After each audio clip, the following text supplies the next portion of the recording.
Chapter 4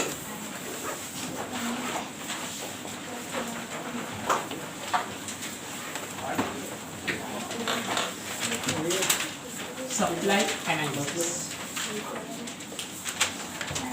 Chapter 4 is supply analysis.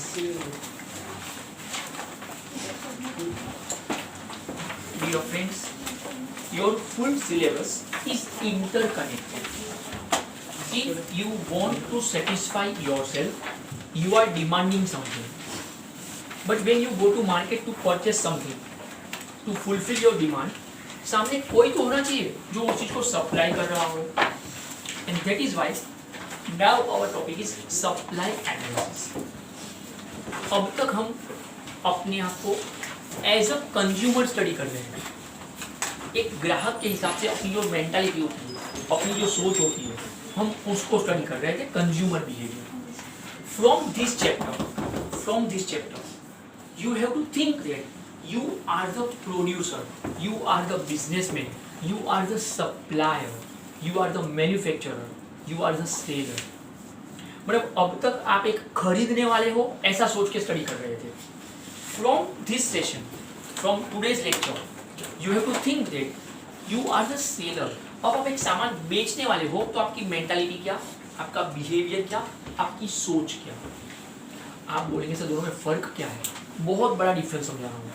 एक consumer की सोच हमेशा ये होती है कि वो हर चीज़ सस्ते में खरीदना चाहेगा, ज़्यादा खरीदना चाहेगा और बेस्ट क्वालिटी की खरीद कर अपने आप को सेटिस्फाई करना चाहेगा. I repeat 3 statement. एक कंज्यूमर की सोच ये होती है कि वो हर वक्त हर चीज़ सस्ते में, ज़्यादा और बेस्ट क्वालिटी की खरीद कर अपने आप को सेटिस्फाई करना चाहेगा. एग्जैक्टली ऑपोजिट एक प्रोड्यूसर की सोच क्या होती है, एक बिजनेसमैन की सोच क्या होती है, एक सेलर और सप्लायर की सोच क्या होती है. वो ऑलवेज ये सोचेगा कि मैं फालतू क्वालिटी की चीज़, कम क्वांटिटी की चीज़ ज़्यादा महंगे में बेचूं और बड़ा प्रॉफिट कमा के निकल जाऊँ. कंज्यूमर सोचेगा कि मुझे ज़्यादा सेटिस्फेक्शन चाहिए, बिजनेसमैन सोचेगा कि मुझे ज़्यादा प्रॉफिट चाहिए. आप हमेशा ये सोचेंगे कि आप कम फीस पे करेंगे, फिर भी आपको ज़्यादा लेक्चर चाहिए, मज़ा भी आना चाहिए लेक्चर में, सिलेबस टाइम पे ख़त्म भी होना चाहिए, रिवीजन भी मिलना चाहिए, मार्क्स भी आने चाहिए, लेक्चर में जो भी होना चाहिए, कंटाला भी नहीं आना चाहिए. ये आपकी सोच होती है. सामने मेरी सोच क्या होगी पता है? मैं फ़ीस ज़्यादा जल्दी ले लूँ, ज़्यादा फीस लूट लूँ, लेक्चर कम ले लूँ, यहाँ वहाँ से कुछ भी पढ़ाऊँ, फालतू में कुछ भी पढ़ा दिया, सिलेबस ख़त्म, भागो. ये मेरी सोच होगी. तो ये दोनों की सोच जो है ना, ये ऑलवेज क्लैश होती है. ऑलवेज एक कंज्यूमर की मेंटालिटी, बिहेवियर और एक सामने बिजनेसमैन का बिहेवियर, ये ऑलवेज क्लैश होता है. And there is the biggest problem in microeconomics. Demand से ठीक उल्टा सोचेंगे ना तो ही इसको समझ पाएंगे. तो before I do start with supply concept, let me revise something about demand concept. Any want becomes a demand only when the consumer has 2 conditions: willingness to buy and capacity to buy. मुझे BMW car खरीदने की इच्छा है पर औकात नहीं है, और 2000 का साइकिल खरीदने की औकात है पर इच्छा नहीं है. दोनों में से कुछ भी डिमांड तक नहीं पहुंचेगा. दोनों में से कुछ भी डिमांड तक नहीं पहुंचेगा. ये अपनी डिमांड की मेंटालिटी थी as a consumer. Exactly opposite supply analysis के लिए start with my first topic, give the heading meaning of supply.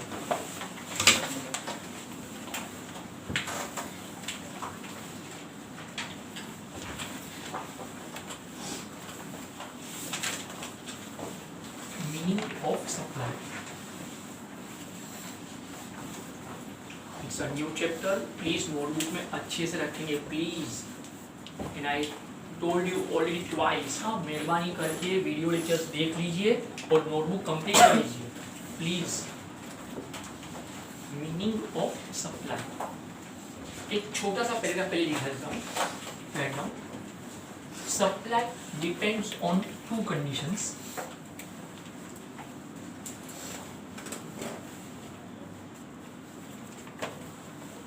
supply supply depends on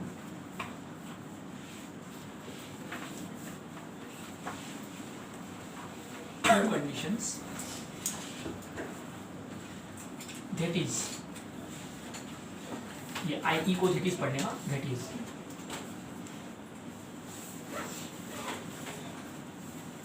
capacity to sell, that is capacity to sell, and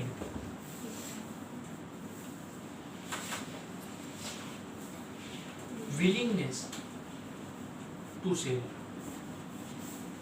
that is capacity to sell and willingness to sell.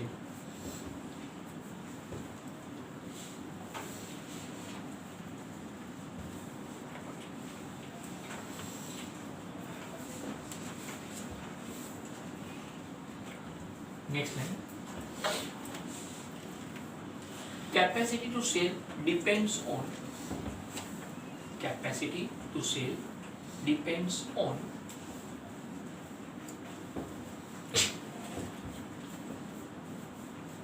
stock. Capacity to sell depends on stock and willingness to sell depends on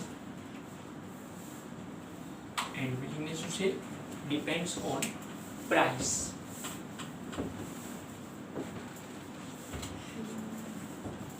Next line. Price is of two types. Price is of two types.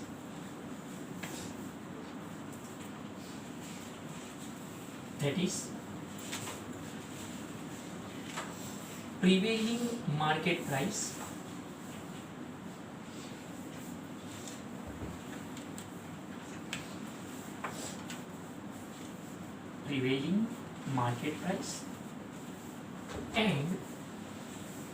and reservation price. Prevailing market price and reservation price.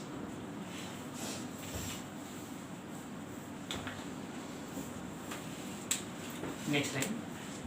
Prevailing market price is the price. Prevailing market price is the price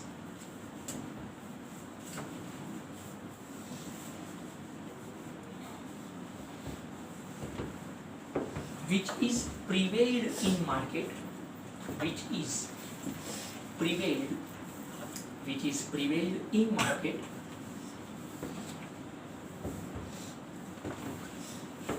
for any commodity, which is prevailed in market for any commodity or service at present.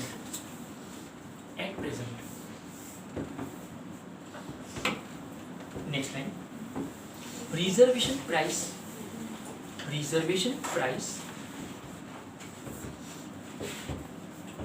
is the price. Reservation price is the price which is decided by the seller.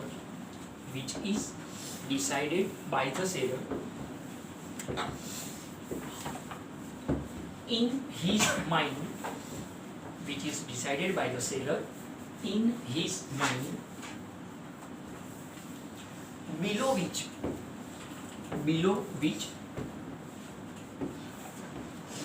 he is not ready. Below which he is not ready to sell his product. Below which he is not ready to sell his product. Next line. Reservation price may be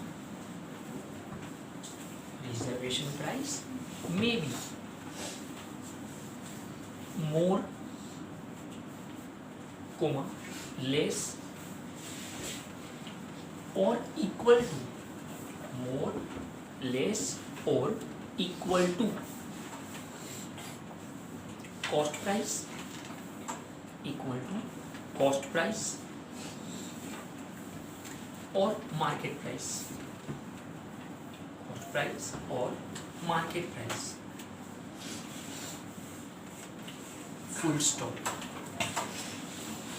dear friends, एक बात बहुत अच्छे से समझना, chapter 3B तक कोई भी चीज को सोचना, समझना, याद रखना अपने लिए इजी था, क्योंकि हम खुद कंज्यूमर है, तो हम खुद के ही बारे में स्टडी कर रहे हैं। आप खुद भी मॉल में जाते हो, खर्चा करते हो, खाने पीने पे पैसे उड़ाते हो, मूवी देखते हो, मतलब हम खुद एक कंज्यूमर है और हम खुद के ही बारे में स्टडी कर रहे थे, इसलिए खुद को समझना थोड़ा इजी होता है। From today onwards slightly we are confused, क्योंकि अभी भी आप एक्चुअली एक कंज्यूमर ही हो और हम समझने जा रहे हैं कि एक बिजनेसमैन का बिहेवियर क्या होता है सप्लाई करते हो। मतलब एक्चुअली आप अभी बिजनेसमैन नहीं हो, फिर भी आप ये समझने जा रहे हो कि बिजनेसमैन का बिहेवियर क्या होना चाहिए जब वो सामान बेचने बैठा है तब। कहीं ना कहीं स्लाइटली अब हमें अपना जो विजन है, जो सोच है, उसका लेवल बड़ा करना पड़ेगा, क्योंकि कंज्यूमर होने के बावजूद भी अब हम ये समझना चाहेंगे कि एक बिजनेसमैन जो हमें सामान बेचने के लिए बैठा है उसके दिमाग में क्या चलते रहता है। मतलब जो हम नहीं है अब हम उसके बारे में स्टडी करने जा रहे हैं, क्योंकि हम बिजनेसमैन नहीं है और फिर भी हमें समझना है कि बिजनेसमैन सप्लाई करते हो क्या सोचता है। ओके, जैसे हमने समझा था कि डिमांड कब बनता है, बोले willingness to buy and capacity to buy, exactly opposite meaning of supply के हिसाब से supply also depends on two conditions. Businessman के पास दो शर्तें पूरी होनी चाहिए, capacity to sell and willingness to sell. I know कि आप में से कुछ लोगों को एक डाउट है, और वो डाउट ये है कि सर सेल का स्पेलिंग शायद गलत नहीं है।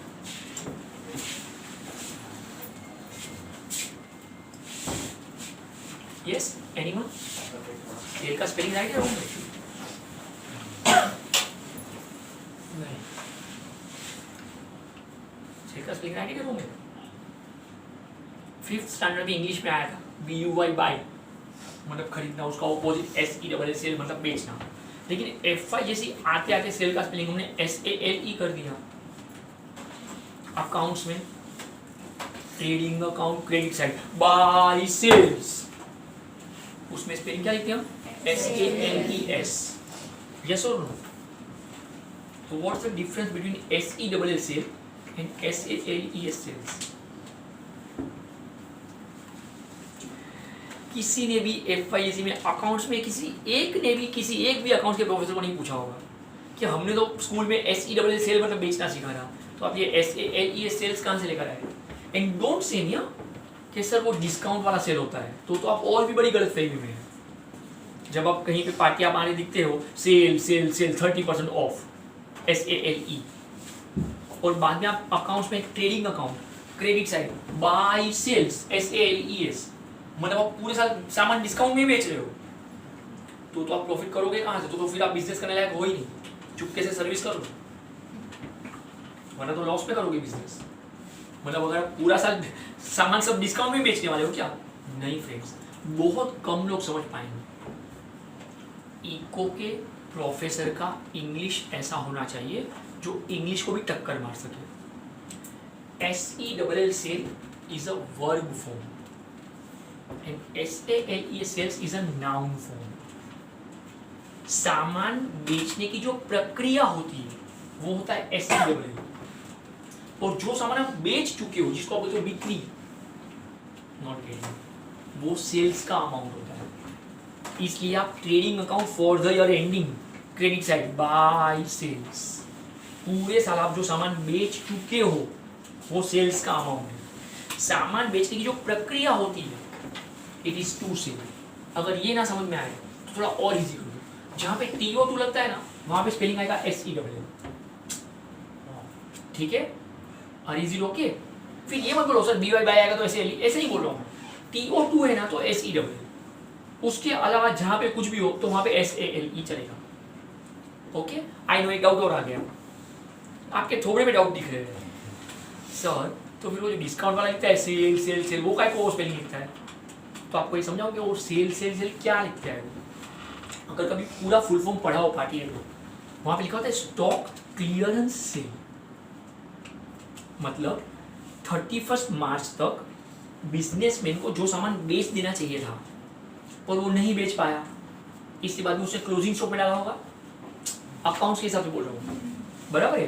फिर वो नेक्स्ट 1 अप्रैल से क्या करेगा, उसी स्टॉक को कांच में से निकाल कर बाहर ढगला करेगा दुकान के बाहर, नॉट रेडी, और बाद में डिस्काउंट में बेचने के लिए लिखेगा वहाँ पे stock clearance sale sale sale 30% off 50% off, क्योंकि वो गए साल का सामान है जो उसको बेच देना चाहिए था, नहीं बेच पाया, इसलिए अब वो कम प्राइस में बेचने के लिए निकाल रहा है।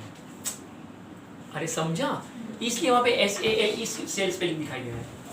आप अकाउंट्स में SALES लिखते हो क्योंकि वो पूरे साल में जो सामान बेच दिया है, बिक्री हो चुकी है, उसका अमाउंट लिखते हो, और सामान बेचने की जो प्रक्रिया है वो SELL सेल है। अभी इससे अच्छा समझाने को मेरे को नहीं आता है, तो समझा तो आपका, नहीं समझा तो मेरी बात खत्म। ओके, तो अब पूरे साल में कभी नहीं पूछना कि सर SELL लिखने का कि SALE लिखने का, अगर आगे TO2 वर्ड है तो SELL लिखने का, अरे समझा?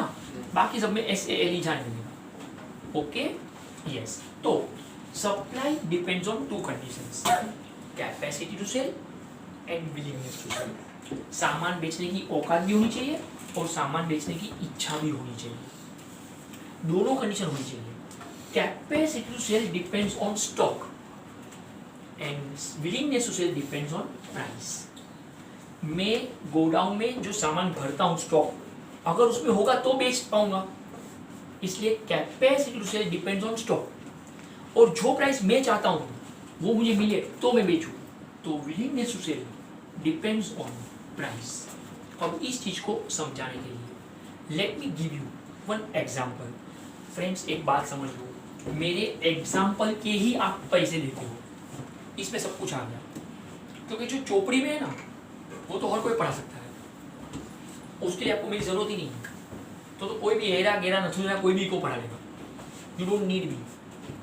पर सब कुछ चोपड़ी में नहीं होता है, अपनी खोपड़ी में होता है, और यहाँ जो होता है ना वो बुक में नहीं है, और उसके लिए आप मेरे को पैसे दे दो, मेरे एग्जाम्पल के ही पैसे है, बाकी बुक में जो लिखा है वो तो आपको कोई भी पढ़ा लेगा, डजंट मैटर। सपोज अपना एक पेन मैन्युफैक्चरिंग बिजनेस है,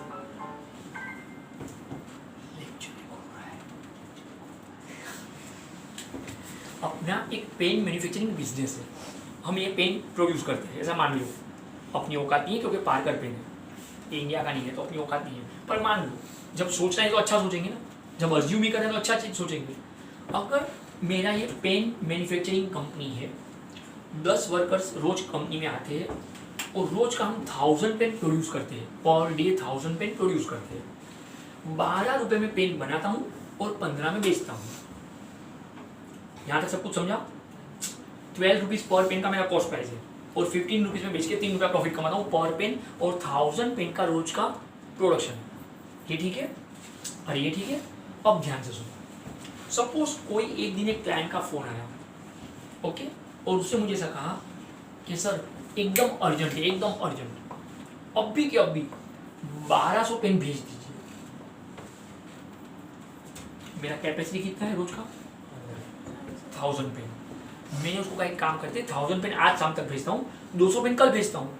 बोले नहीं, एक साथ 1200 पेन भेजिए वरना ऑर्डर कैंसिल।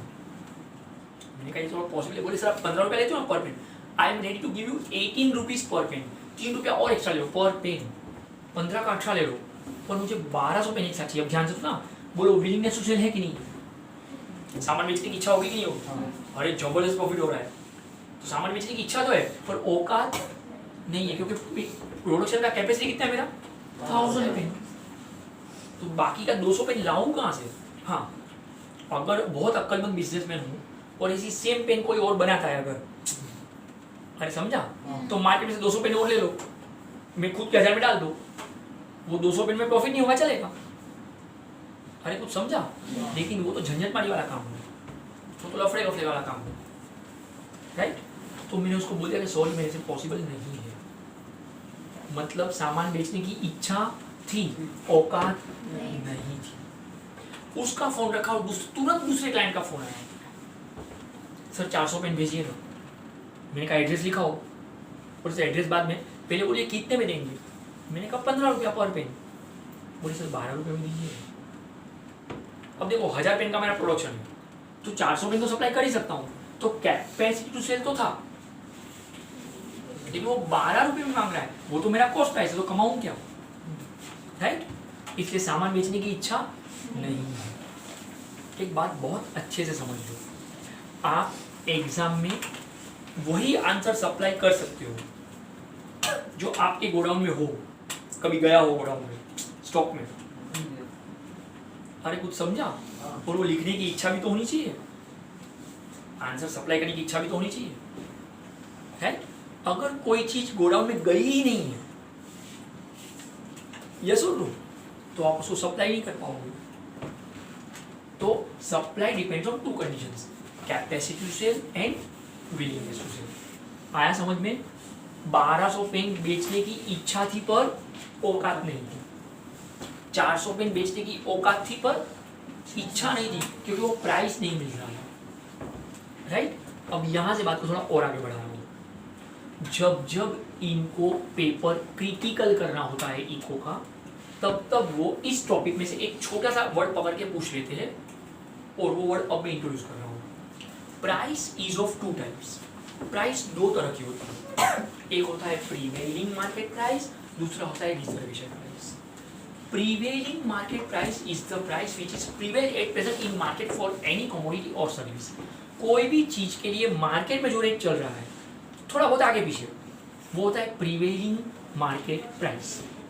एग्जाम्पल, अगर ये पार्कर पेन सपोज 70 रुपीज की मिलनी चाहिए, अब कहीं पर इसका प्राइस अगर 80 रुपीज है और कहीं पे अगर 60 रुपीज है, तो 10 रुपये आगे पीछे, तो वो बन जाएगा प्रीवेलिंग मार्केट प्राइस।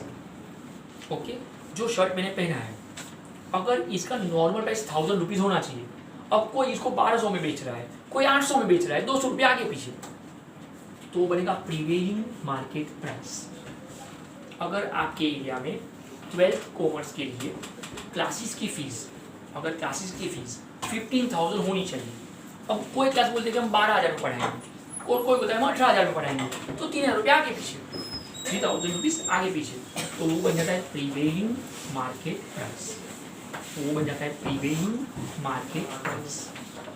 ओके, तो what is reservation price?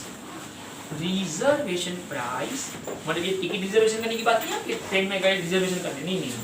Reservation price is the price which is decided by the seller in his mind, below which he is not ready to sell his product.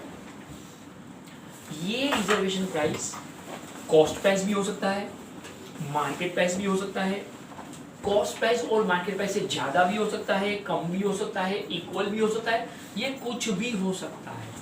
Friends, आज तक मेरा 20 सालों का experience ये बोल रहा है कि रिजर्वेशन प्राइस एक ऐसा प्रैक्टिकल कॉन्सेप्ट है जो कहाँ से आया ना, इसका हमारे पास कोई प्रूफ ही नहीं है। There is no any method, there is no any calculation, there is no any reason, there is no any formula. Seller अपने दिमाग में एक प्राइस लेकर बैठ जाता है, उस प्राइस से कम में वो सामान बेचने को तैयार नहीं होगा। अब वो प्राइस कहाँ से उसके दिमाग में आता है ये कोई नहीं जानता है, वो खुद भी। इसका कोई रीजन नहीं है हमारे पास, इसका कोई फॉर्मूला नहीं है, इसका कोई मेथड नहीं है, और इसका सच बताऊं तो कोई कैलकुलेशन भी नहीं है। मैं 2 पर्सनल एंड प्रैक्टिकल एग्जांपल आपके साथ शेयर करने वाला हूँ। फ्रेंड्स, ये दोनों पर्सनल एग्जांपल है और ये दोनों प्रैक्टिकल एग्जांपल है जो मेरी लाइफ में हो चुके हैं। ओके, बहुत सालों पुरानी बात है, मैं 12th का एक बैच का first lecture, introduction lecture start करने वाला था। क्लासरूम का कैपेसिटी समथिंग कुछ 25 स्टूडेंट्स का था। ओके, और पहले ही लेक्चर में 23 स्टूडेंट्स के एडमिशन हो चुके हैं, 2 सीट खाली हुई। और मैं लेक्चर में एंट्री मारा के तुरंत ही कोई पेरेंट्स बाहर से नॉक किया, तो मैं बाहर गया तो उन्होंने बोलना शुरू किया कि सर ये मेरी बेटी है, उसको 12th इकोनॉमिक्स आपके पास पढ़ना है। तो मैंने कहा ठीक है कोई प्रॉब्लम नहीं है, मेरा जो फीस है वो 2300 रुपीज़ है इकोनॉमिक्स का, साल भर का, काफ़ी साल पुरानी बात कर रहा हूँ मैं। 500 रुपया डिपॉजिट है और बाकी का 1800 रुपया जो है तो आपको 1-1.5 महीने बाद आराम से पे करेंगे, चलेगा। अभी सिर्फ 500 रुपया देने का और वो लेक्चर अटेंड कर सकती है, ये फॉर्म में दे रहा हूँ। तो उन्होंने बोला सर वो तो सब ठीक है लेकिन थोड़ा कम कर दीजिए प्लीज़। मैंने कहा ठीक है आप एक काम करना, आप मुझे टोटल 2000 रुपये देना, ठीक है, और भी सिर्फ 500 रुपया दीजिए, बाकी का जो 1500 रुपया है वो बाद में देख लेंगे। बोले सर वो तो बाद में ही देखेंगे और थोड़ा कम कीजिए ना प्लीज़। अब देखो मैं 2300 से 2000 पे आ गया था, अब यहाँ से बात टर्न आउट हो रही है। मैंने कहा इससे कम तो कैसे करूँ मैं, एक काम कीजिए आप अभी कुछ मत दीजिए चलेगा, ठीक है। उसको बिठाइए, मुझे लेक्चर शुरू करने में लेट हो रहा है, मेरा पहला लेक्चर इंप्रेशन डाउन होता है, आप उसको बिठाइए, ओके। आप आराम से महीने बाद 2 महीने बाद आराम से फीस पे करना। बोले सर वो तो आराम से ही करेंगे, तो थोड़ा कम कीजिए ना। मेरी 4 बेटियाँ हैं, ये सबसे बड़ी बेटी है, कमाने वाला घर पे अकेला हूँ, ऐसा उनका स्टार्ट हुआ सब बोलना। तो मैंने कहा ठीक है काम कीजिए, आप 1800 रुपये देना, ठीक है, और अभी मुझे कुछ नहीं चाहिए, आप 600 रुपये के 3 इंस्टॉलमेंट करके देना, और भी अपने हिसाब से देना बस। अभी उसको बिठाए, मुझे लेक्चर में लेट हो रहा है। तो बोले सर आपको पता है कुछ साल पहले प्रकाश नाम का लड़का आपके पास आया था, अल्पा नाम की लड़की आपके पास पढ़ने आई थी। मैंने कहा 1 मिनट, मुझे थोड़ा सोचना पड़ेगा, ये सब कौन? बोले सब इसके कजिन है। उन्होंने हमको बोला कि प्रशांत के पास जाने का, दिल के बहुत अच्छे है, वो फीस भी कम करेंगे। मैंने कहा अच्छा ओके ओके ओके, तो मेरा दिल बहुत अच्छा है, मेरा इको बहुत अच्छा है, आप फीस कम कराने के लिए आए हैं, अच्छा ओके। और क्या बोला उन्होंने? उन्होंने बोला कि अगर आपसे नहीं होना तो बाद में वो भी मिलने आएंगे। मैंने कहा अच्छा अच्छा ओके, मतलब पहले आप फीस कम कराएंगे फिर वो लोग आपकी फीस कम कराएंगे। तो आप उन्होंने समझ क्या रखा है? बोले नहीं सर थोड़ा प्रॉब्लम है, प्लीज़ समझिए ना। मैंने कहा ठीक है काम करते हैं, ओके आप टोटल मुझे 1500 रुपये देना।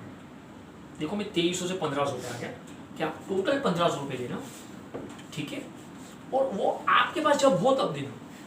पूरा साल खत्म हो जाए, आपकी बेटी का इको में अच्छे मार्क्स आ जाए, तो आपको लगे कि नहीं सब बराबर है, तब देना, बस रिजल्ट के बाद देना, 12th के रिजल्ट के बाद। बोले सर वो तो बाद में ही देंगे, वो थोड़ा कम कीजिए ना।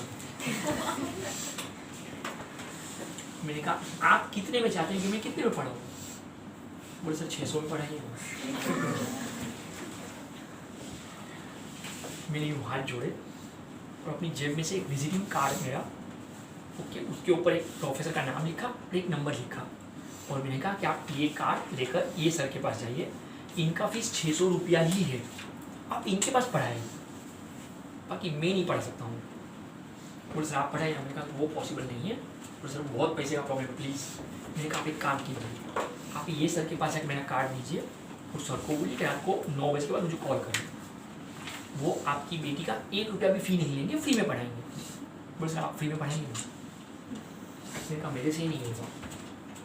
फ्रेंड्स नॉर्मली मैं पैसों के लिए ज़्यादा नहीं सोचता हूँ, पर उस दिन मुझे नहीं पता कि 1500 रुपये में स्टिक हो गया। मुझे आज तक नहीं पता चला कि वो 1500 मेरे दिमाग में कहाँ से आया, I don't know even today. पर 1500 के नीचे मैं नहीं गया। मैंने उनको हाथ जोड़े और कहा लेक्चर में मुझे लेट हो रहा है, आपको जो भी सोचना है सोच लीजिए और बाद में मुझे कॉल कर दीजिए, चलेगा। ऐसा करके उनको अलविदा करके मैंने लेक्चर शुरू कर दिया। अब फर्स्ट बेंच पे जो लोग बैठे थे उन्होंने पूरा मैटर सुन लिया, ओके, और एकदम ओपन माइंडेड होकर उन्होंने बोला कि सर आपको बिजनेस करने नहीं आता है, क्योंकि वो 11 में मेरे पास पढ़े थे, तो नेचर क्या वो बॉन्डिंग हो जाता है ना कि हाँ हंसते खेलते बात हो जाती है। उन्होंने बोला सर आपको बिजनेस करने नहीं आता है। मैंने कहा क्यों? बोले सर आपको तो 600 रुपया मिल ही रहा था ना, वो तो हमारे साथ ही पढ़ना था, उसको तो अलग से तो कुछ करना नहीं था, तो आपको क्या फ़र्क पड़ता, आप हाँ बोल देते। आपने 600 का नुकसान कर दिया। मैंने कहा मैंने 600 का नहीं 1200 का नुकसान किया। बच्चे बोले कैसे? मैंने कहा सोचो, मैंने ऐसा कहा उनको कि वो जिस सर के पास जाएंगे वो 1 रुपया भी नहीं लेंगे, तो 1 रुपया भी क्यों नहीं लेंगे? क्योंकि उसका जो 600 रुपया फीस है वो प्रोफेसर का, वो मैं पे कर दूंगा। मतलब मैं उसको पढ़ाने के लिए 600 रुपया अपनी जेब से दे सकता हूँ, लेकिन मेरे क्लास में तो उनको 1500 के नीचे नहीं पढ़ाऊंगा। मैंने ठीक किया, यस और no? The answer must be yes. पता है क्यों?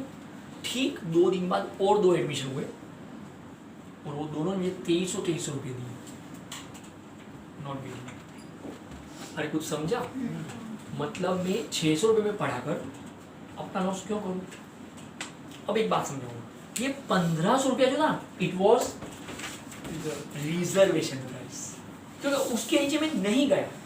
अब क्यों नहीं गया उसका आंसर मेरे पास आज तक नहीं है कि मैंने उसको क्यों नीचे में नहीं पढ़ाया। हाँ, एक बात हो सकती है, आज जो बच्चे वो फर्स्ट बेंच पे बोल रहे थे ना सर 600 में पढ़ा लेना चाहिए, कल होके क्या होता पता है, उठ के वही बच्चे बोलते सर हमारा भी फीस कम करो, उसको 600 में पढ़ाया हमको भी 600 में पढ़ाओ, ये सब लो। हाँ, और अगर मैं बोलता नहीं तो क्या बोलते पता है बाद में मार्केट में आके, सर तो लड़की का फेस देख के फीस नक्की करती है।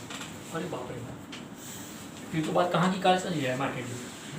और 5 साल के बाद वो लड़की खुद भी आती, सर ये मेरी कजिन है, ये मेरी खुद की सिस्टर, ये मेरी फ्रेंड है, सबका 600 में पढ़ाओ ना, मतलब आप लोग मेरी फीस ही 600 करा दोगे।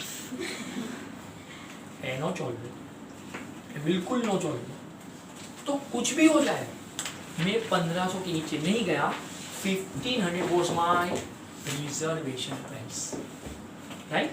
ये मार्केट प्राइस था, ये कॉस्ट प्राइस था, ये उससे ज़्यादा कम इक्वल था, मुझे आज तक नहीं पता, बस मैं उससे नीचे कम में पढ़ाने को तैयार नहीं हुआ। Second personal practical example, when I was in 12th standard, हमारे कॉलेज में डेनिम जीन्स डे का सेलिब्रेशन डिक्लेयर हुआ, और मैंने गरीबी बहुत नज़दीक से देखी है फ्रेंड्स। मेरे घर पे कोई जीन्स मेरे लिए नहीं था, मेरा पूरा फ्रेंड्स ग्रुप मिडिल क्लास ही था, पर सबके पास एटलीस्ट एक जीन्स था, मेरे पास कोई जीन्स ही नहीं था। तो सब फ्रेंड्स ने बोला कि प्रशांत उस दिन क्या करेंगे? मैंने कहा देखो ये 2 चीज़ हो सकती है, ओके, या तो उस दिन मैं कॉलेज नहीं आऊँगा, आप एंजॉय करो, सेलिब्रेट करो, या फिर हम सब लोग कहीं बाहर ही सेलिब्रेट करते हैं, कॉलेज में जाना ही नहीं। सभी के मोबाइल में स्विच ऑफ, साइलेंट, ऐसा कोई फंक्शन होता है अगर चाइना का मोबाइल हो तो भी।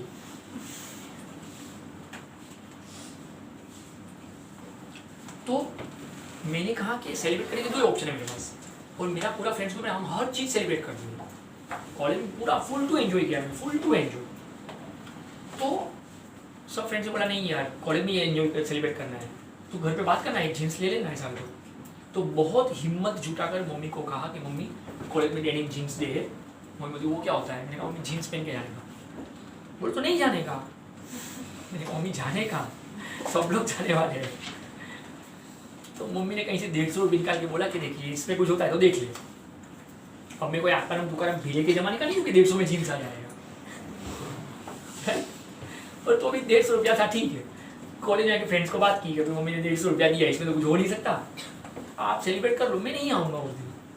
अब देखो अच्छे फ्रेंड्स होने के कुछ फ़ायदे होते हैं, फ्रेंड्स अगर अच्छे होते हुए सब ने बैठ के सोचा कि क्या कर सकते हैं, तो किसी एक ने इंटेलिजेंट आइडिया दिया कि काम करते हैं एफएस चलते हैं, फैशन स्ट्रीट, सुना है कभी?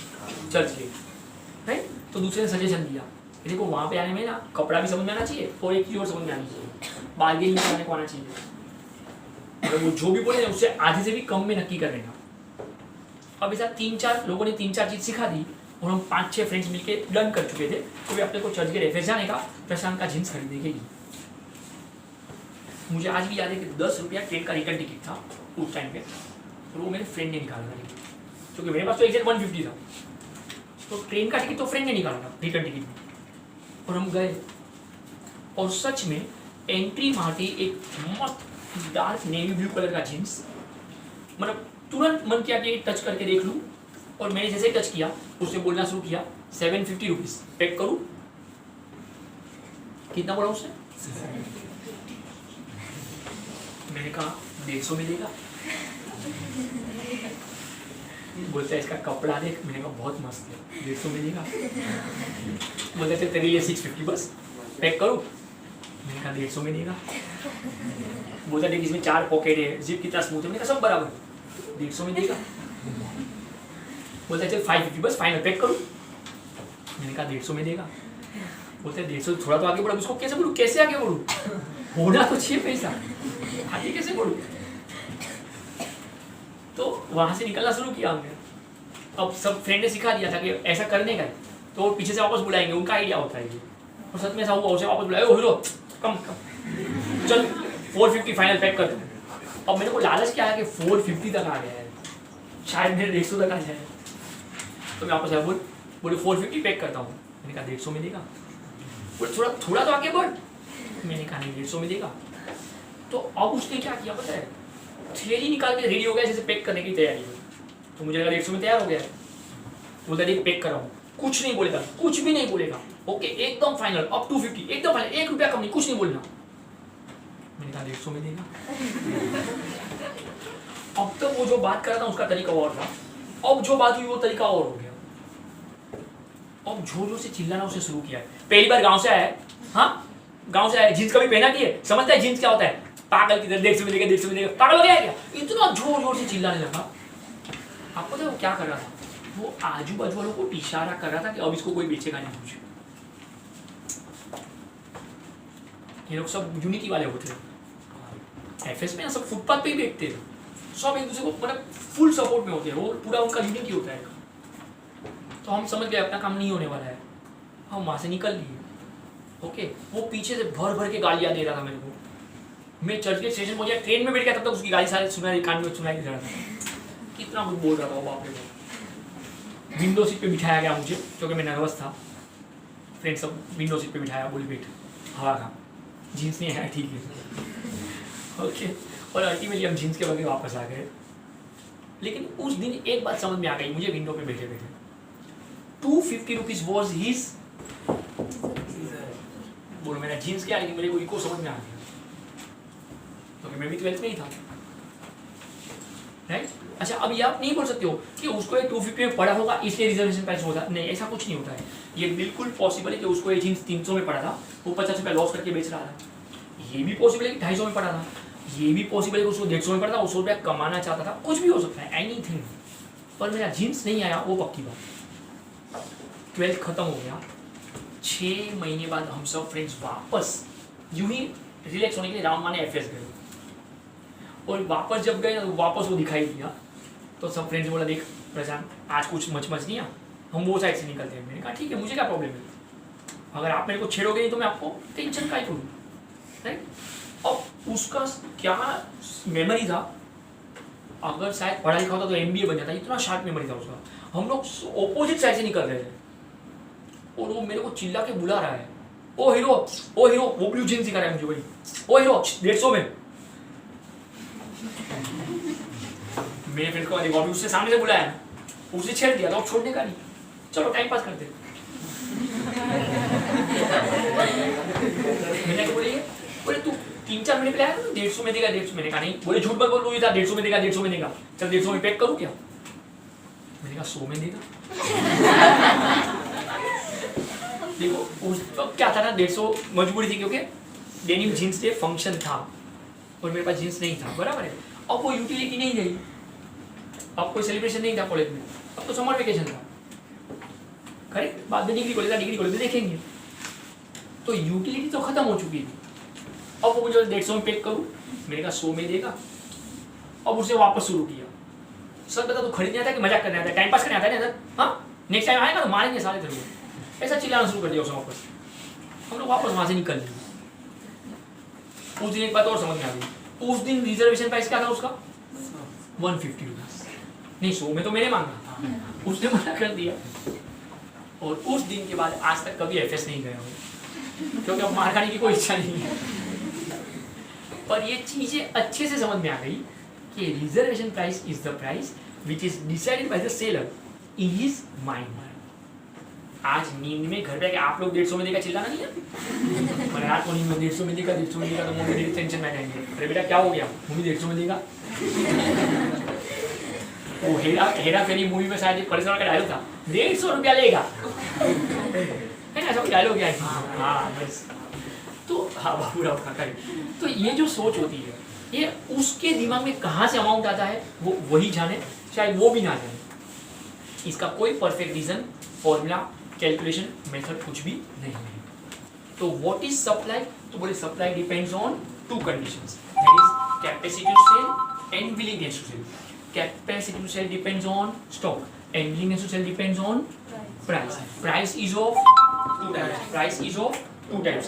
पहला क्या था, प्रीवेलिंग मार्केट प्राइस, जो मार्केट में अभी चल रहा है। दूसरा क्या था, reservation price. What is reservation price, decided by the seller in his mind, below which he is not ready to sell his commodity और सर्विस, उसके नीचे वो बेचने को तैयार नहीं होगा। क्यों नहीं होगा? उसका रीजन किसी के पास नहीं है।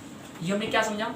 सप्लाई का मीनिंग समझा, ठीक है, ये हमने सप्लाई का मीनिंग समझा। Now give the heading, give one line, definition of supply.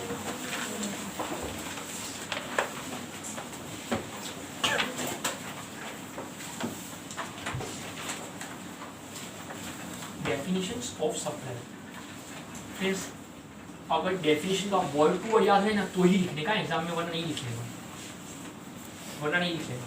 अगर एक भी वर्ड आगे पीछे हो रहा है आपसे तो मत लिखो, तो थोड़ा मार्क्स कट हो जाएंगे। आप नहीं लिखोगे चलेगा एक बार, ओके। लेकिन अगर लिख रहे हो तो हर एक वर्ड उसी जगह पे होना चाहिए जैसा बुक के अंदर हो। Right now, supply refers to the relation between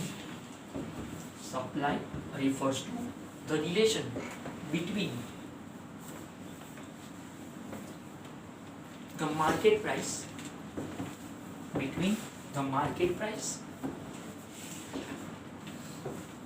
and the amount of goods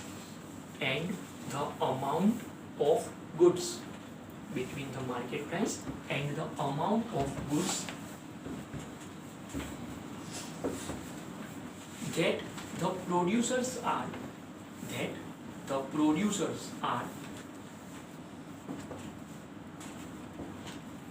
willing to supply,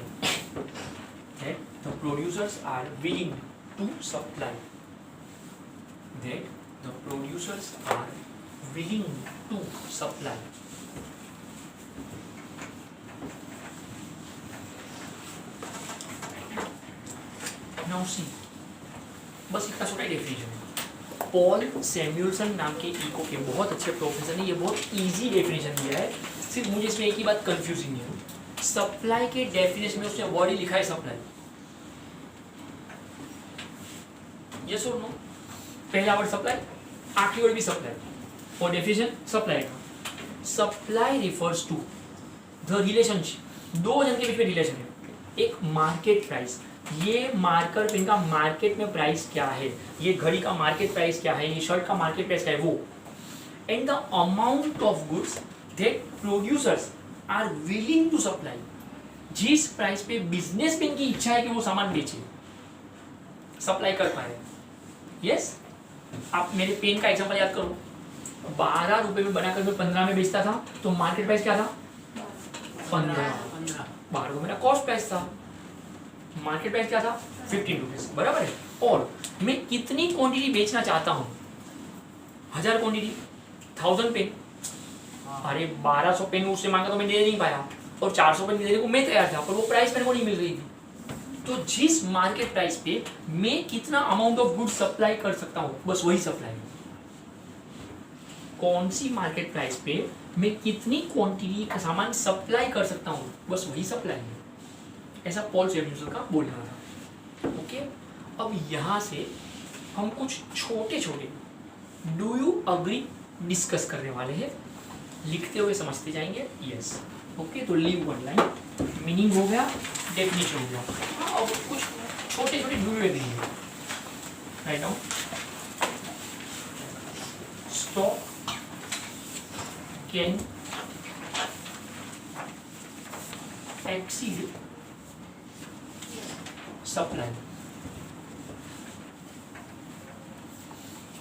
Do you agree? Do you agree? क्या आप इस बात को एग्री कर सकते हो कि स्टॉक जो है वो सप्लाई से ज्यादा होता है? एक्सीड मतलब ज्यादा, स्टॉक सप्लाई से ज्यादा हो सकता है। Do you agree? सी, अपना एग्जांपल याद करो, 1000 पेन का मेरा प्रोडक्शन था। सपोज उसमें से अगर मैं 400 पेन सप्लाई कर भी देता हूँ तो भी स्टॉक में 600 पेन पड़ा है, तो स्टॉक सप्लाई से ज्यादा हो सकता है? यस और नो? अरे 600 पेन स्टॉक में पड़ा है, 400 पेन सप्लाई किया है, सप्लाई तो 400 पेन करा, तो स्टॉक में उससे ज्यादा पेन है। एक बात समझाऊँ, अगर आज मैं आपको सपोज 2 क्वेश्चन का आंसर सप्लाई करने वाला हूँ लेक्चर में, अगर मैं इस लेक्चर में आपको 2 आंसर सप्लाई करने वाला हूँ आज के लेक्चर में, राइट, क्या मेरे दिमाग के स्टॉक में सिर्फ 2 ही आंसर है? अरे मेरे स्टॉक में तो पूरा इको भरा पड़ा है,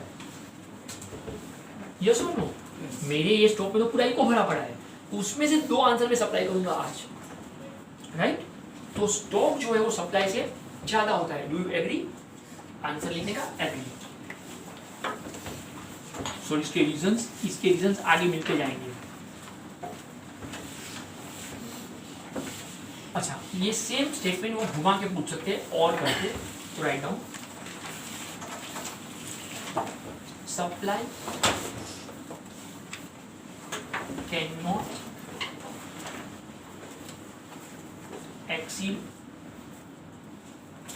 stock. Supply cannot exceed stock.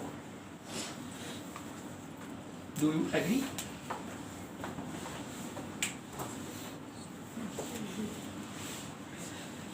Supply stock से ज्यादा नहीं हो सकता है। एग्री करते हो?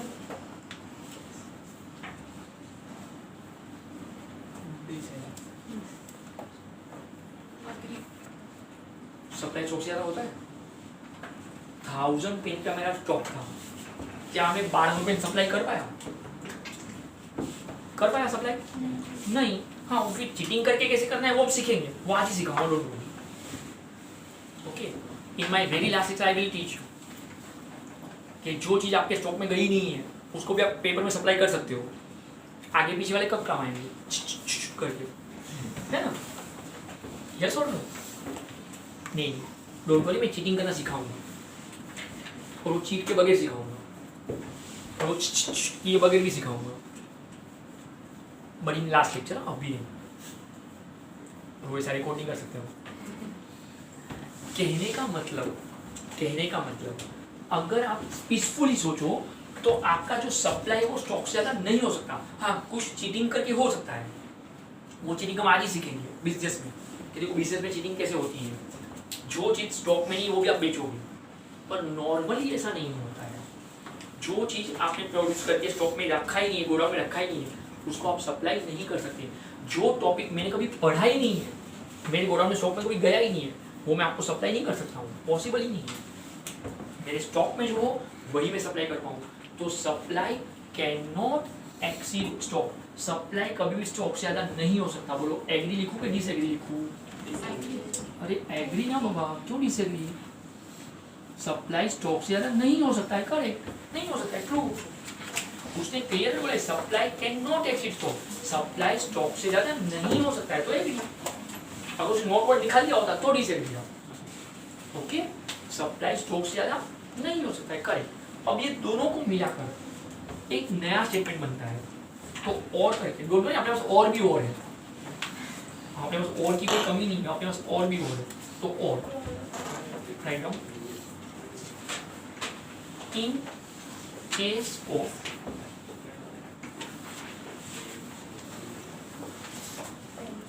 perishable goods, in case of perishable goods, stock and supply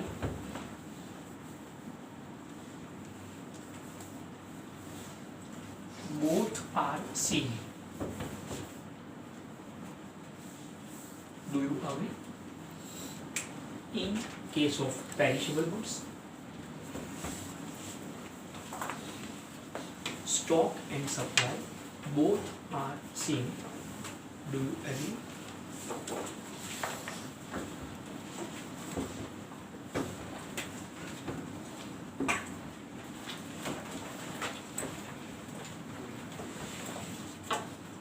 What is perishable goods? Which can be spoiled, destroyed, जल्दी बिगड़ जाता है, खराब हो जाता है, राइट? दूध, vegetables, meat, fish, milk, right ना? राइट, वो सब जो चीज जल्दी बिगड़ जाए, राइट? उस मामले में ये बोलता है कि स्टॉक और सप्लाई तो सेम ही होता है। Do you agree?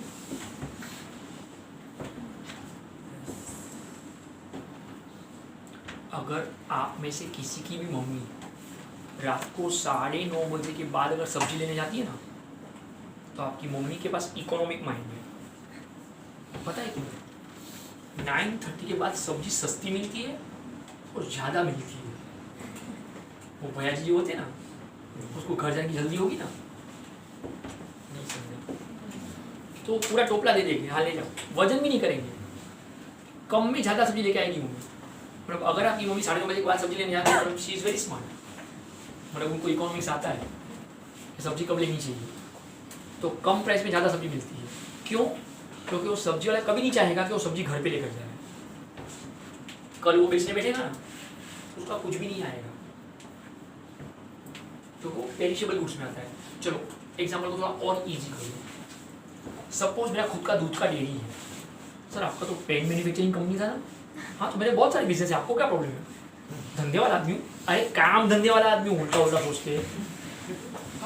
बहुत सारे बिजनेस है, आपको क्या प्रॉब्लम है? सपोज मेरा दूध का डेयरी है, ओके, सुबह 5 बजे से दूध का डेयरी पे दूध बेचने बैठा हूँ। रात को 10 बजने को आया और मम्मी का फ़ोन आया कि बेटा घर पे कब आएगा, खाना खाना है ना?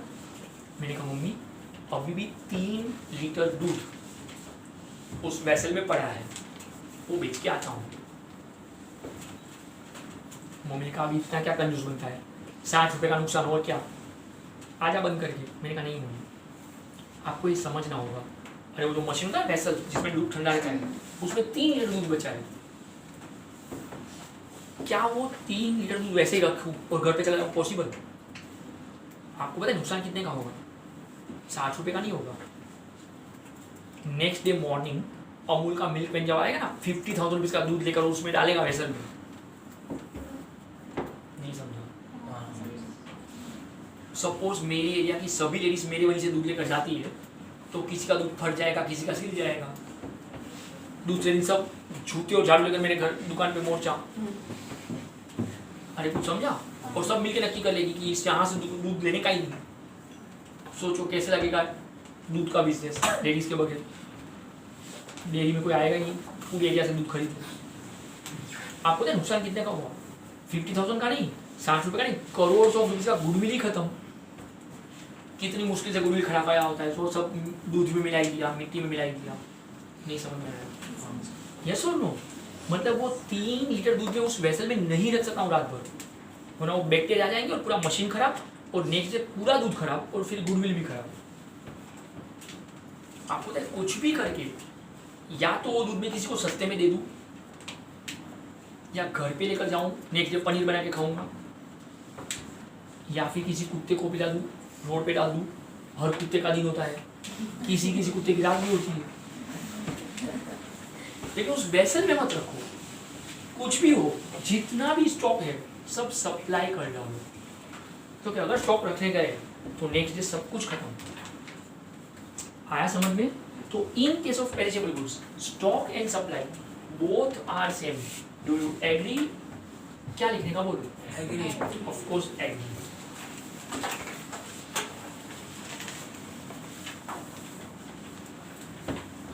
डियर फ्रेंड्स, अगर ये 3 में से कुछ भी नहीं पूछा पेपर में, अगर पेपर में ये 3 में से कुछ भी नहीं पूछा, तो इसके बदले जो है ना वो श्योर पूछेंगे, तो और करके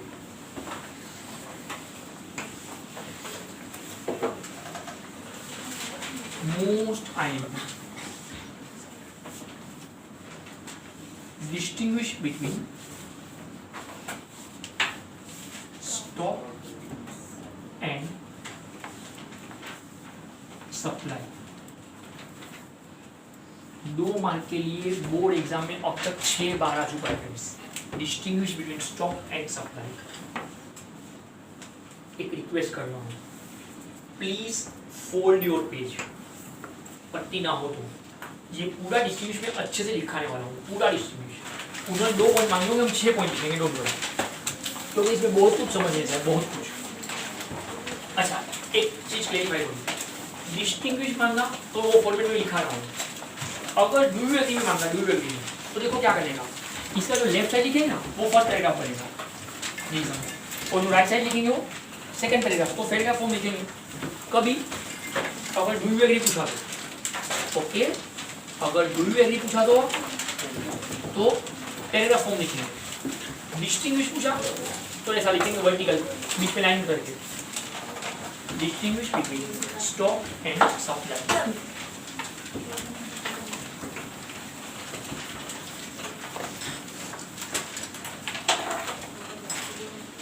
May we start?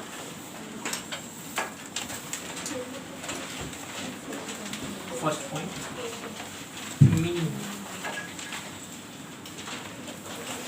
First point is meaning.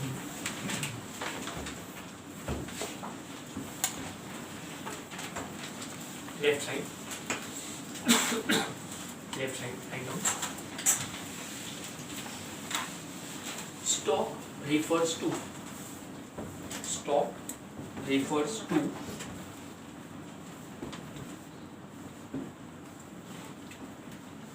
total quantity of goods, total quantity of goods produced and stored, produced, total quantity of goods produced and stored, S-T-O-R-E-D. Opposite side, right side पे लिखेंगे supply refers to, supply refers to one part of stock, one part of stock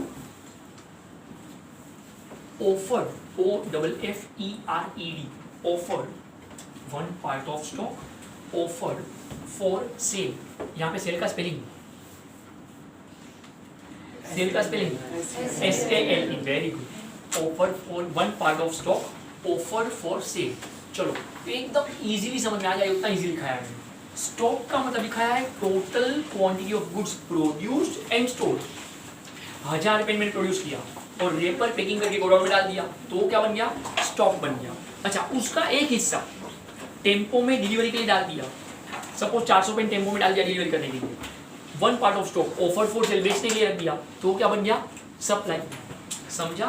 तो यही से अपने को second point अपने आप मिल गया। तो सेकंड पॉइंट का ही लिखो example.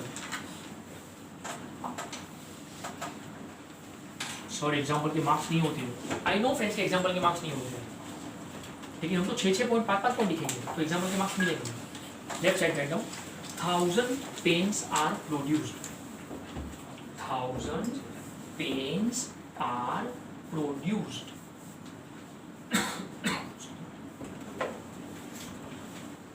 Opposite side, 400 pens are sold, 400 pens are sold. आया समझ में? 1000 पेन जो प्रोड्यूस करके गोडाउन में डाला वो स्टॉक बन गया, 400 पेन उसमें से निकाला और टेम्पो में डिलीवरी के लिए डाल दिया तो सप्लाई बन गया। यहीं से थर्ड पॉइंट अपने आप कनेक्ट हो रहा है। Third point write down, depends,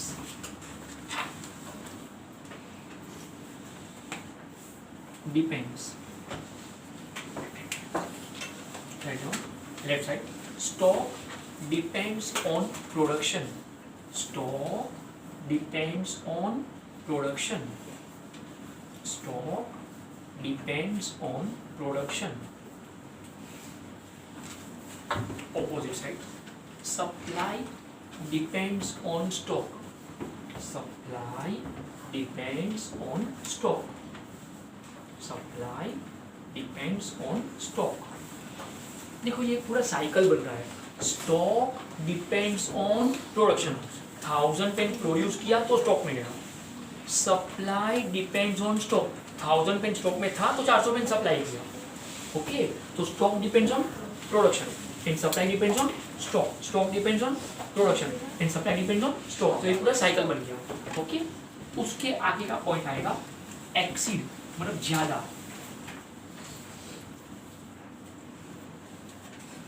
ये हम ऑलरेडी डू यू एग्री में डिस्कस कर चुके हैं तो अब इजी हो जाएगा। करें, लेफ्ट साइड लिखेंगे stock can exceed supply, stock can exceed supply, stock can exceed supply।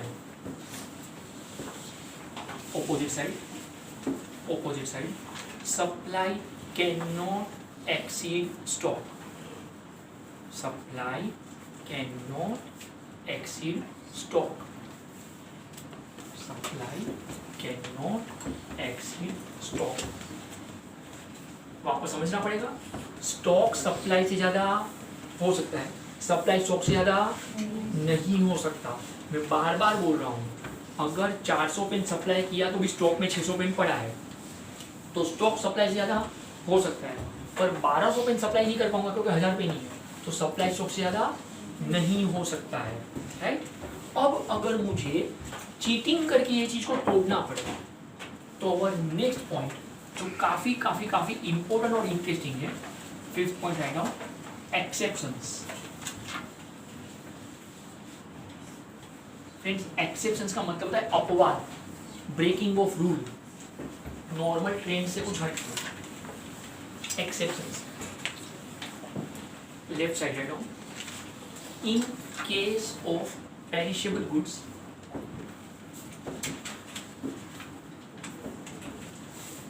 in case of perishable goods,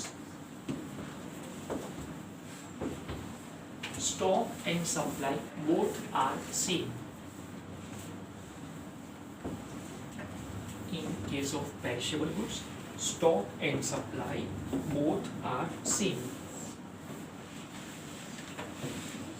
Opposite side, write down. Sometimes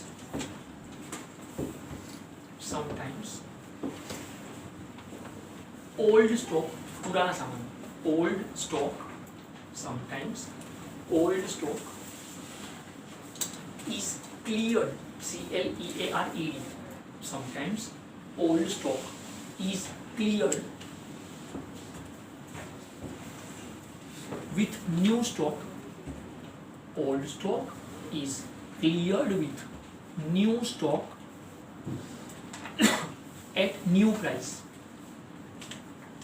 old stock is cleared with new stock at new price, at new price। Friends, अब lecture के and तक है ना, आप घड़ी नहीं देखेंगे please, बहुत ध्यान से सुनना, ये सब चीज कोई बुक नहीं समझा पाएगी। आपका 4th पॉइंट और 5th पॉइंट दोनों कनेक्ट होकर साथ में समझना पड़ेगा। हमने लेफ्ट साइड में 4th पॉइंट में लिखा कि stock can exceed supply, stock supply से ज्यादा होता है, हो सकता है, पर 5th पॉइंट में हमने लिखा कि पेरिशेबल गुड्स के मामले में नहीं हो सकता है। अरे कुछ समझा? नॉर्मली स्टॉक सप्लाई से ज्यादा हो सकता है, पर पेरिशेबल गुड्स के मामले में नहीं हो सकता है, क्योंकि दूध की डेयरी खोल के बैठा हूँ तो स्टॉक नहीं करना चाहिए। सस्ते में कुत्ते को पिला दो, किसी को बेच दो, रोड पे डाल दो, घर पे ले जाओ, कुछ भी चलेगा, बाकी उस वेसल में मत रखो, वरना दूसरे दिन केस ही लगेगी दूध की डेयरी लेडीज के बगैर, गुडविल ही खत्म। तो नॉर्मली स्टॉक सप्लाई से ज़्यादा हो सकता है, पर पेरिशेबल गुड्स के मामले में नहीं होता है, तो ये एक्सेप्शनल केस बन गया। सिमिलरली अब हम राइट साइड पे आते हैं, एकदम नई चीज लेकर आ रहा हूँ। राइट साइड 4th पॉइंट पे हमने क्या लिखा है? Supply can not exceed stock. Normally supply stock से ज़्यादा पॉसिबल नहीं होता, नॉर्मली सप्लाई स्टॉक से ज़्यादा पॉसिबल नहीं होता, लेकिन 6ठे 5वें पॉइंट में बोल रहा हूँ राइट साइड में कि कुछ मामलों में ऐसा होता है। Old stock is clear with new stock at new price, मतलब आप वो सामान सप्लाई कर रहे हो जो आपके स्टॉक में था ही नहीं। मैं एग्जाम में वो आंसर लिख रहा हूँ जो चैप्टर में ऑप्शन में रखा था, मतलब मेरे गोडाउन में कोई चीज़ कभी गई नहीं है और फिर भी वो सप्लाई कर रहा हूँ कहीं और से एडजस्ट करके। अब इसके लिए एक अलग एग्जाम्पल, ओके, और ये सिर्फ एग्जाम्पल है समझने के लिए, इसको कहीं पे भी दिल पे लेके नहीं बैठने का, कहीं पे भी नहीं, ठीक है। सपोज जोगेश्वरी ईस्ट की किसी लड़की की शादी विरार वेस्ट की किसी लड़के से हो जाती है। बॉयज आपको कोई प्रॉब्लम है? नहीं। उसमें अपने को क्या प्रॉब्लम है? विरार वेस्ट की लड़की यहाँ पे लेकर आए, उसमें प्रॉब्लम क्या है? और सपोज शादी के बाद लड़की के ससुराल में जाने के बाद जो सबसे पहला त्यौहार आया फेस्टिवल, वो रक्षाबंधन है। तो बहन ने अपने भाई को कॉल किया कि रक्षाबंधन में आप सब लोग यहाँ पे विरार आ जाओ। तो बड़े भाई ने कहा कि हम 7 भाई विरार आए, ट्रेन में भीड़ बढ़ाए, उससे जगह तू अकेली ससुराल से एक दिन यहाँ पे आ जा। बहना को आइडिया पसंद आया क्योंकि उसको ये याद आया कि मेरी विदाई के वक्त मेरे आजू बाजू वाले और भी लड़के रो रहे थे, तो ये भी तो देख लो अब उनके हाल क्या है। इनको ये सब देखने में बहुत मजा आता है कि मेरे पीछे कितने दीवाने और तड़प रहे हैं। तो इसने सोचा चलो आइडिया तो बराबर है। अब रक्षाबंधन के दिन सुबह 10 बजे जोगेश्वरी स्टेशन पर उतरी। ओके, सातों भाइयों के लिए राखी तो ले ली थी। स्टेशन से बाहर आती सामने दिखाई दिया ओझा स्वीट्स एंड फरसान। तब याद आया कि अरे मिठाई का बॉक्स तो लिया ही नहीं। ठीक है, अब अंदर गई और तुरंत पूछा कि सबसे अच्छी मिठाई में पेड़े कौन से है। तो ओझा वाले ने बताया कि केसर पेड़े 300 रुपया किलो, टेस्ट कराओ, मस्त है, 1 किलो पैक करो। देखो अब इसके दिमाग में क्या था, अगर सातों भाई से 100 रुपया भी मिला तो 700 रुपया होगा। 300 रुपया अगर पेड़े का दे भी दिया तो 400 रुपये का नेट प्रॉफिट है। मतलब ये बिजनेस में कोई दिक्कत नहीं है। अब यहाँ से बात टर्न हो रही है, क्योंकि ये तो अपने कंज्यूमर के बारे में सोचा ना, हम तो बिजनेसमैन के बारे में सोच रहे हैं। सपोज ओझा वाले ने उस दिन ये सोचा था कि बहुत क्राइसिस है, महंगाई बहुत ज़्यादा है, कोरोना आ चुका है, ये ना वो ना, इसलिए ज़्यादा महंगे पेड़े कोई खरीदेगा नहीं। तो उसने क्या किया था कि ये जो केसर पेड़े ना उसे 9 kg बनाए थे, 9 किलो, और बाकी सब उसे फालतू पेड़े बना के रखे थे 120 रुपये किलो वाले। ये 300 रुपया किलो, 9 किलो ही थे सिर्फ। और सुबह 10 बजे तक में अब तक 6 किलो पेड़े तो वो बेच चुका था। मतलब पता नहीं अचानक से सब झुके चली, मैंने पैसे वाली कहाँ से हो गई, जो भी आती थी सब केसर पेड़े लेके आती। अब तो पूरा दिन निकालना बाकी है, और आज ही का तो दिन कमाई का होता है ना, राइट। अब अगर उसमें से 1 किलो ये भेज लेके आएगी तो बाकी के 2 किलो में पूरा दिन तो निकलेगा नहीं। कुछ समझ रहा है। अब यहाँ से ओझा वाले ने अपना दिमाग शुरू किया। सपोज बड़ी बहन को उतने में कॉल आया भाई का कि कहाँ पहुंची है, इसको नेटवर्क में हलो हलो करके बाहर गई, इसने कहा कि बहन का ध्यान नहीं है। अब उसने क्या किया, सपोज 1 किलो में 20 पीस, एक एग्जाम्पल है, मेरे कोई पेड़े वाले मेरे को नहीं पता कितने पीस आते हैं, सपोज 1 किलो में 20 पीस आते हैं, तो इसने क्या किया कि 8 पीस है ना वो तो अच्छे वाले डाल दिए, बाकी के 12 पीस नीचे से तीसरा ढोल खोल के पुराने जो बासी पेड़े थे 120 रुपये किलो वाले, same in size, shape and colour but not in taste. नहीं समझा, सब कुछ सेम, देख के पता नहीं चलेगा, देख के लगेगा एकदम सेम है, पर घटिया क्वालिटी, ऐसे 12 पीस डाल दिए। बहना बहुत खुश होकर आई कि मैंने केसर पेड़े खरीदे हैं। सातों भाइयों को लाइन से बिठाया, जिसे हिंदी मूवी में दिखाते हैं भैया मोरे राखी, पता नहीं ये सब गाने कहाँ से सुनते हैं। रियल लाइफ में आज तक मैंने कोई बहनों को ऐसा गाना गाते देखा नहीं है, पता नहीं क्या होता है, उल्टे का बहन भर के बैठ जा, अरे 1 रुपया बैठ जा, ऐसा भैया मोरे की तरह होता है ये सब, क्या पता है, इसी मूवी में अच्छा लगता है।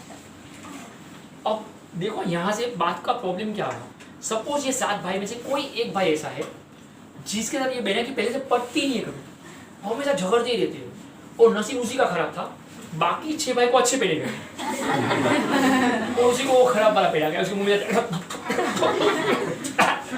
1 रुपये के चॉकलेट खिलाते, ये बहना का रोना शुरू, मम्मी देखना अभी भी चिढ़ाते रहता है। मम्मी आके भड़क गई, अब वो ससुराल वाली है समझ, तो ससुराल क्या ऐसा सड़ा हुआ पेड़ा खिलाएगी। बाकी सब 6 भाई इतने अच्छे पेड़े, तो अच्छे पेड़े इनको और खिला। बाकी 6 भाई सोचे इसको इसमें खराब क्या लगा, ये जो इसमें से इनको अच्छा क्या लगा, और मम्मी भी डांट रही है, इससे बड़ा मम्मी काम कर तू टेस्ट कर। अब मम्मी ने जो पेड़ा लिया सपोज वो अच्छा वाला था, मेरे भाई के नसीब ही खराब, काम से इतना अच्छा पेड़ा पूरा बॉक्स। कसूर ना बहना का है ना भाई का है, कसूर वो ओझा वाले का है, जाके पूछने का नहीं और ये रिकॉर्डिंग उसको दिखाने का नहीं। ओके, शाम को 9 बजे के बाद उसे शटर डाउन किया था और हिसाब लगाने बैठा कि आज मैंने पूरे दिन में कितने रुपए का कौन सा पेड़ा बेचा। उस हिसाब में उसको क्या लिखाइए पता है, उसने 300 रुपये वाले पर केजी केसर पेड़े 12 किलो पेड़े बेचे। सुबह स्टॉक में कितने थे 9 किलो, मतलब 3 किलो पेड़े नीचे के डोर से निकलते गए, मतलब उसे वो सामान सप्लाई किया जो स्टॉक में था ही नहीं। अरे कुछ समझा, और ये सिर्फ एग्जाम्पल है, वरना ओझा वाले को बदनाम कर देंगे, डोंट डू दैट, ऐसा मत करो। हाँ? उनके बहुत सारे रिलेटिव्स मेरे पास पढ़ के निकले हैं, हाँ, तो उनको बदनाम नहीं करना प्लीज। कहने का मतलब ये होगा फ्रेंड्स कि कि उसने वो सामान बेचा जो स्टॉक में था ही नहीं, तो it is an exceptional case. समझा। अब डिस्टिंग्विश में यहां तक लिखा वेल एंड गुड, ये सब आंसर में यहां तक लिखा वेल एंड गुड। एक पॉइंट एक्स्ट्रा, अगर आप बहुत इंटेलिजेंट हो और लगता है कि नहीं हम बहुत स्मार्ट है, हमें लिख के पेपर में एकदम छा जाना है, तो 6th पॉइंट पे जाने का। एक बात बता रहा हूँ, ये पॉइंट का मार्क्स के ऊपर नो इफेक्ट, इस पॉइंट का मार्क्स के ऊपर नो इफेक्ट। कंसीडर, मतलब ध्यान में लेना है।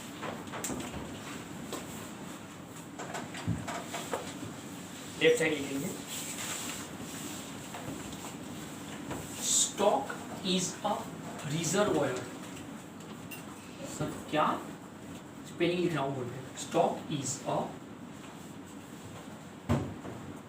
Reservoir and considered as capital,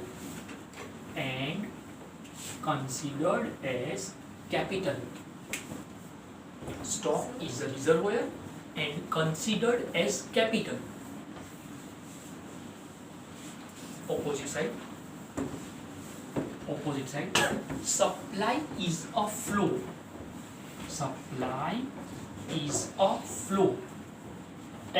flow, and considered as supply is a flow and considered as source of income, friends मैं वापस बोल दूं, ये पॉइंट आप लिखो एग्जाम में या ना लिखो, मार्क्स के ऊपर इसकी कोई इफेक्ट नहीं होगी, ये सिर्फ आपके आईक्यू लेवल के लिए है। अगर आपने ये पॉइंट लिखा है मतलब यू आर सो इंटेलिजेंट, ऐसा बोर्ड पेपर चेकर को लगेगा और आप छा जाओगे तो भर भर के मार्क्स उठाएगा, क्योंकि किसी ने नहीं लिखा होगा ये पॉइंट, ये कोई समझाता भी नहीं है फ्रेंड्स, और मैं भी आपको कितना समझा पाऊंगा आई डोंट नो। पहले मैं राइट साइड समझा दूं, supply is a flow and consider is source of income. एक बात समझ लो, मैं इको का नॉलेज का स्टॉक मेरे पास कितना है ना, उससे नहीं कमाता हूँ, मैं जितने लेक्चर सप्लाई करता हूँ उससे कमाता हूँ। और मेरा जो लेक्चर है वो रिजिड नहीं होना चाहिए, it must be in a flow. मेरी जो बातें हैं वो रिजिड नहीं होनी चाहिए, मेरी जो एग्जाम्पल है वो रिजिड नहीं होनी चाहिए, मेरे जो कॉन्सेप्ट का एक्सप्लेनेशन है वो रिजिड नहीं होना चाहिए, जिद्दीपना नहीं होना चाहिए उसमें, ऐसा ही बस, no, it should be a flow. मैं कोई एग्जाम्पल जो समझाऊँ वो इनको पसंद आया, कोई एग्जाम्पल उनको समझ में आया, मेरी कुछ बातें इनको दिल को टच कर गई, कुछ बातें इनके दिल को टच कर गई, वो आपके दिल को छू के निकल जाए। It must be in a flow, और तो मैं कमा पाऊंगा। Friends economics is very boring subject, आपको पता है बहुत बोरिंग सब्जेक्ट है, बहुत बोरिंग सब्जेक्ट है, इसलिए तो इको पढ़ाने वाले प्रोफेसर बहुत कम है मार्केट में, रेयर। 12th का तो फिर भी ठीक है, लेकिन टीवाई बीकॉम के प्रोफेसर तो आपको बहुत मुश्किल से मिलते कोई इको पढ़ाता होगा, क्योंकि ये बहुत बोरिंग सब्जेक्ट है, और उसको इंटरेस्टिंग करे, आपके दिल को छू के निकल जाए, कुछ ऐसी बातें जो हाँ दिमाग में, हाँ यार मस्त था, तो it must be in a flow. तो सप्लाई इज अ फ्लो, मैं जितने लेक्चर ज़्यादा सप्लाई करूँ, आप तक बहाऊँ, उतना मैं ज़्यादा कमाऊँ। अगर आपकी डेडी का कपड़े का बिजनेस हो, ठीक है, तो अगर उन्होंने 2 लाख मीटर कपड़ा बना के गोडाउन में डाल दिया है, उससे उनकी कमाई नहीं होती है। 2 लाख मीटर कपड़ा वो टेम्पो में डाले और मार्केट में सप्लाई करे तो वो कमाते हैं। तो supply is source of income. अब उसका ठीक ऑपोजिट आ रहा हूँ, okay. Stock is a reservoir.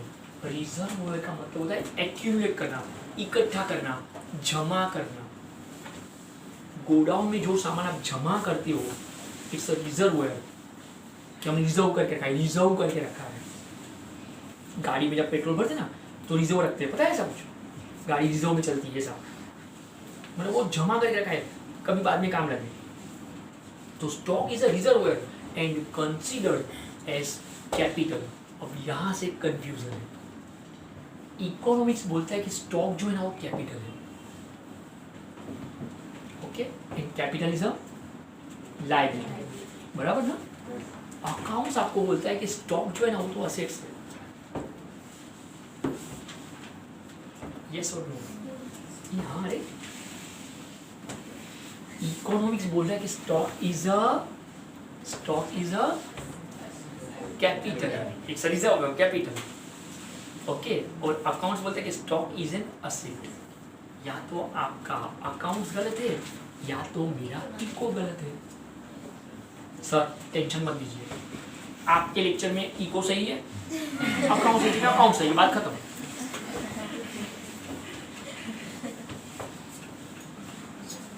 Friends, stock is always considered as a liability. आपका अकाउंट उसको असेट्स क्यों बोलता है वो आपने कभी किसी को पूछा नहीं है। Why closing stock has two effects? देखो, दो इफेक्ट तो सबको ही पता है, trading account credit side, balance sheet asset side, right. अरे closing stock, final account, adjustment, closing stock, यही तो एक एडजस्टमेंट जो अपने को फुल टू आता है, पूरा मार्क्स मिलेगा पक्का। अरे क्लोजिंग स्टॉक, दो effect, trading account credit side, balance sheet asset side, हाँ या ना? अब मैं ये पूछा कि व्हाई दिस टू इफेक्ट्स, यही दो इफेक्ट का है, क्यों क्लोजिंग स्टॉक के आप यही दो इफेक्ट दे रहे हो, क्यों trading account credit side and क्यों balance sheet asset side? Now don't say me every debit effect should have some credit effect. तो एक बैलेंस शीट असेट है ना, डेबिट है ना, इसे दूसरा क्रेडिट डाल दिया। अच्छा,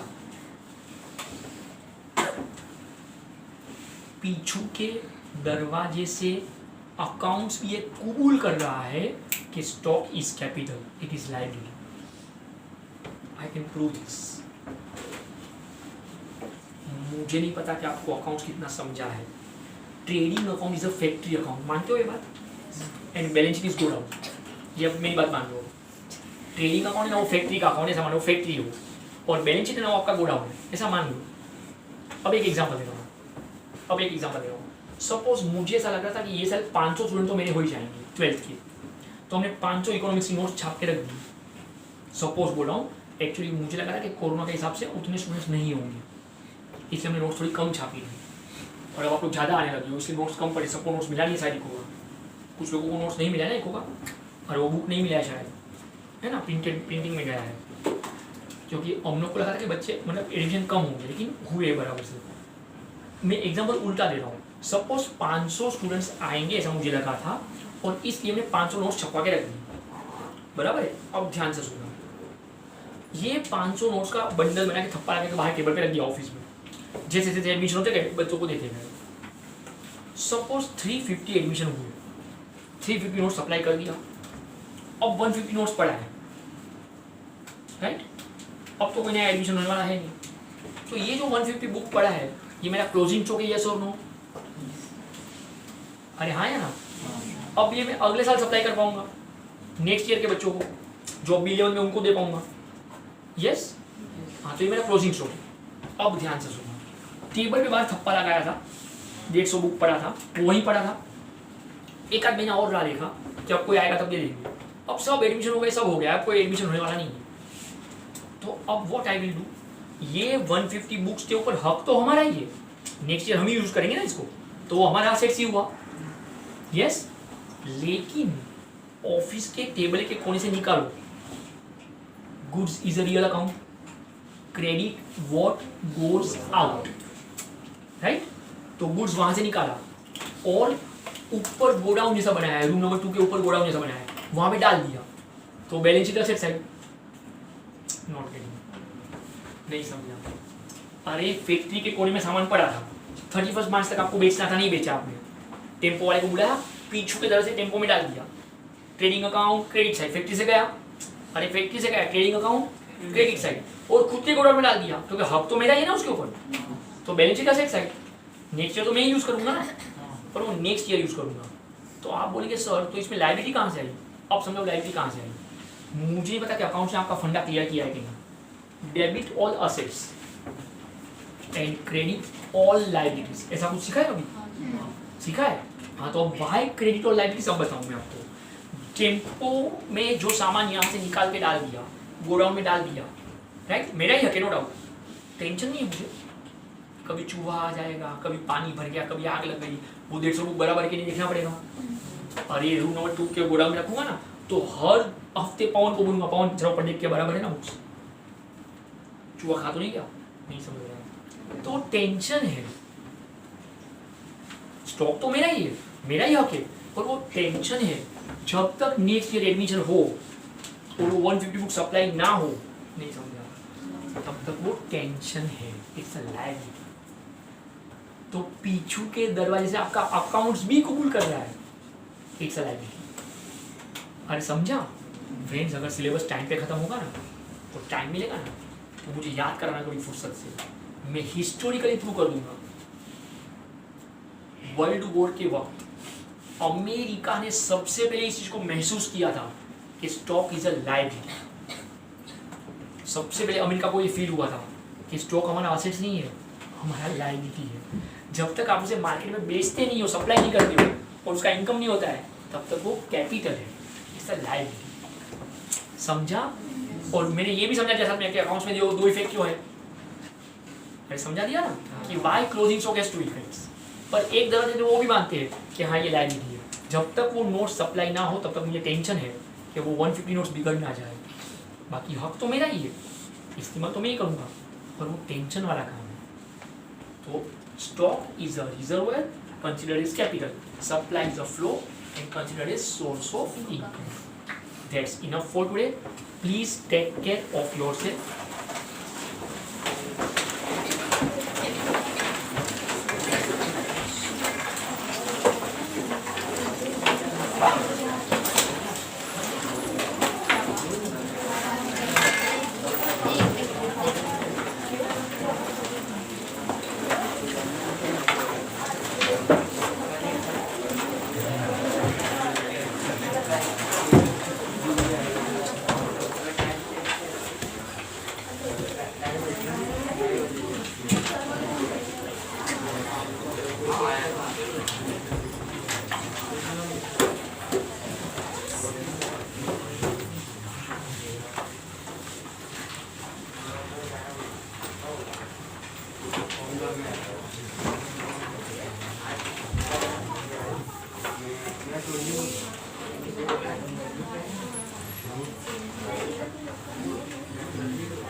आपका बेच भी बनना।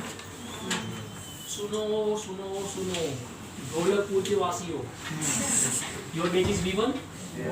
चलो कुछ बातें बहुत ध्यान से एकदम रट्टा मार के साथ।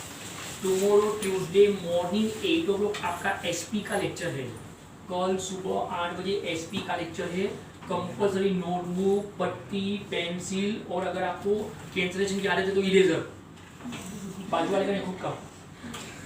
ओके, ये सब कैलकुलेट आने का। कल आपको लव लेटर लिखना सिखाने वाले हैं। ओके, तो don't forget it, please do come, क्योंकि लेकर सीखने हैं। ठीक है, कल सुबह कितने बजे? 8 बजे। क्या क्या लेके आने का? पेंसिल, इरेजर, नोटबुक और आगे सुनो सबसे बड़ी बात, टेक्स्ट बुक कंपल्सरी। अरे वाला लेकर पढ़ेंगे किसमें से? टेक्स्ट ऐसे भी हम थोड़ी ना सर्च करके, हम तो ऐसे भी किसी और का छुड़ाते हैं ना लेटर लिखने में भी। टेक्स्ट भी शायद खुद का तो होता नहीं है, राइट? तो text book compulsory, notebook compulsory, pencil, पट्टी, इरेजर कंपल्सरी। पेंसिल में इधर आके शार्प करने ही बैठेगा, सब रेडी करके आएगा। Okay, text book compulsory, don't forget.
इसने रिकॉर्डिंग बंद नहीं किया है ना। तुझे ना अलग कर दी टेंशन मत ले।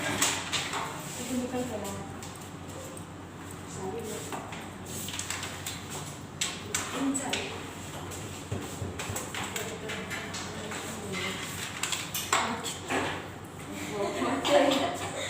कितना लेगी?